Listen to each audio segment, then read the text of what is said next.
Baik, perkenalkan nama saya Graciela Davila Thomas Ulay dengan NIM 230803044. Izinkan saya memaparkan materi mengenai biofarmaseutika sediaan bukal dan sublingual. Nah, pertama-tama kita masuk pada anatomi dan fisiologi mukosa mulut.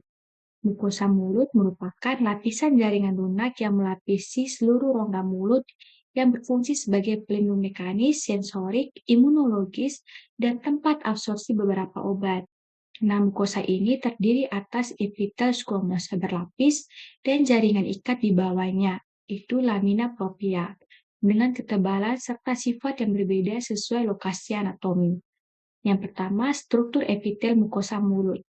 Mukosa mulut tersusun atas epitel squamosa berlapis dan jaringan ikat di bawahnya. Pada bagian gingiva berkreatinin, tetapi dalam lingkungan basah ini tidak memiliki stratum granulosum. Secara umum, mukosa mulut dibagi menjadi mukosa masticori, yaitu gingiva dan platung keras yang tahan terhadap tekanan kunyah. Lalu mukosa pelapis itu pada pipi, bibir, dan dasar mulut, serta ventralida dengan lebih lentur dan non-kreatinisasi. Dan yang terakhir, mukosa khusus yaitu pada dorsum lidah yang mengandung papila pengecap. Nah, selanjutnya anatomi dan fisiologi mukosa mulut yang vaskularisasi sublingual versus bukal. Nah, mukosa sublingual itu berada di dasar mulut dekat kelenjar sublingual, di mana kelenjar sublingualis itu di bawah selaput lendir dan bermuara di rongga mulut. Nah, daerah ini tipis dan kaya pembuluh darah sehingga absorpsi obat berlangsung cepat. Berikutnya mukosa bukal, di mana mukosa ini berada pada bagian dalam pipi. Jaringan ini lebih tebal dibanding sublingual, namun tetap memiliki vaskularisasi baik sehingga masih dapat digunakan untuk penghantaran obat transmukosal. Yang berikutnya peran saliva, di mana saliva berfungsi sebagai penting dalam kesehatan mukosa dan gigi. Nah, di mana makanan bercampur dengan saliva untuk membentuk bolus makanan yang dapat ditelan. Fungsi saliva meliputi melumasi mukosa mulut, membantu menelan dan berbicara, membersihkan sisa makanan, menetralkan asam melalui buffer bikarbonat, menghambat pertumbuhan bakteri, dan membantu remineralisasi enamel. Nah, selanjutnya pH lingkungan mulut, di mana asam dari plat gigi akan turun dari normal sampai mencapai pH 5 dalam waktu 3-5 menit sesudah memakan makanan yang mengandung karbohidrat. Hal ini menunjukkan bahwa pH rongga mulut normal cenderung netral, tetapi dapat turun setelah makan. Jika pH terlalu rendah, risiko demineralisasi enamel dan karies menambah atau meningkat. Saliva sendiri berperan dalam menaikkan kembali pH ke kondisi normal. Selanjutnya kita masuk pada mekanisme absorpsi dan penetrasi. Nah, mukosa sublingual dan bukal merupakan rute penghantaran obat melalui mukosa mulut yang banyak digunakan karena memiliki vaskularisasi tinggi, epitel relatif tipis, serta mampu memberikan absorpsi cepat ke sirkulasi sistemik. Kedua jalur ini terutama penting karena dapat menghindari first pass effect di hati. Nah, yang pertama jalur paraselular pada sublingual dan bukal.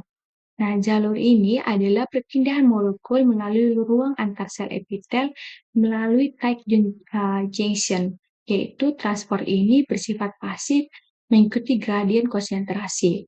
Pada mukosa sublingual dan bukal, di mana molekul kecil larut air dan hidrofilik dapat melewati celah antar sel.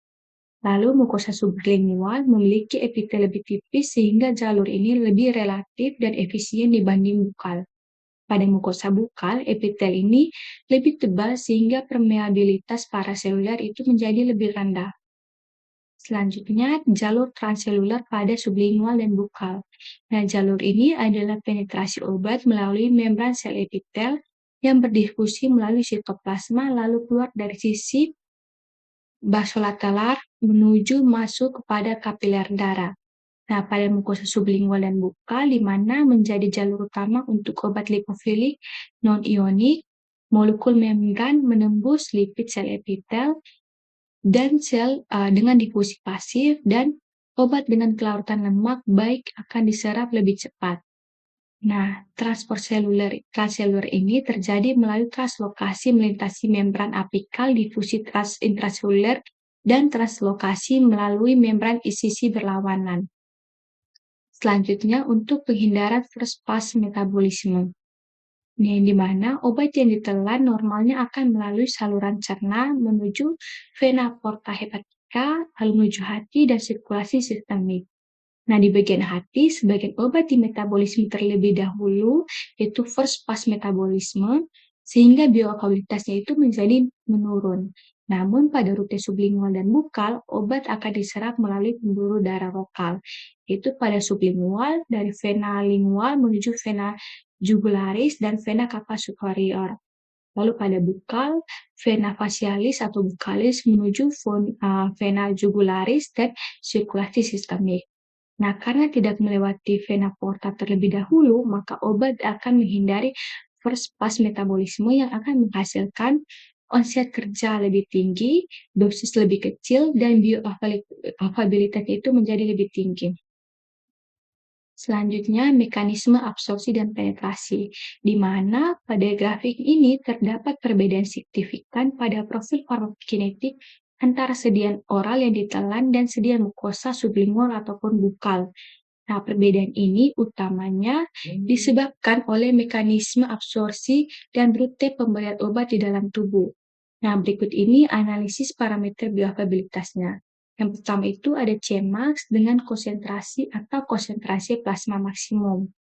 Nah, sediaan sublingual atau bukal memiliki Cmax yang lebih tinggi, di mana obat langsung masuk ke pembuluh darah melalui mukosa mulut yang kaya akan kapiler, sehingga konsentrasi obat dalam darah itu meningkat dengan cepat. Lalu pada sediaan oral memiliki Cmax yang lebih rendah. Hal ini karena obat harus melewati saluran pencernaan, lambung atau usus, serta mengalami metabolisme lintas pertama first pass efek di hati sebelum mencapai sirkulasi sistemik. Berikutnya ada Tmax, yaitu waktu mencapai konsentrasi tertinggi, di mana sediaan sublingual atau bukal memiliki Tmax yang cepat atau singkat. Kemudian, akan melewati jalur tinta sirkulasi sistemik efek obat dapat dirasakan jauh lebih cepat, menjadikan pilihan ideal untuk kondisi darurat seperti nitrogliserin untuk nyeri dada. Lalu sediaan oral, di mana memiliki Tmax yang lambat atau tertunda.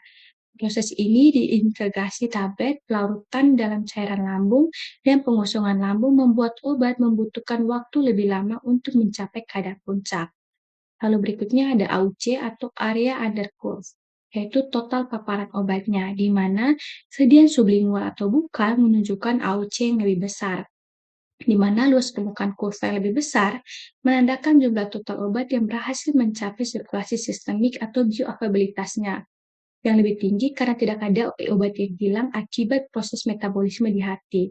Lalu sediaan oral menunjukkan AUC yang lebih kecil, di mana sebagian fraksi obat hancur oleh asam lambung, enzim pencernaan, dan didegradasi oleh hati sebelum sempat bekerja di seluruh tubuh.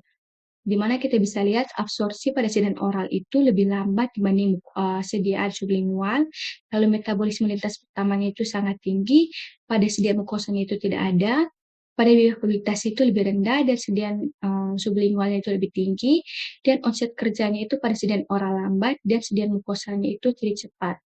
Nah, rute sublingual sangat efektif untuk obat yang mudah rusak oleh asam lambung atau obat yang memiliki metabolisme hati yang sangat tinggi, sehingga dosis yang dibutuhkan biasanya lebih kecil dibandingkan sediaan oral biasa untuk mencapai efek yang sama.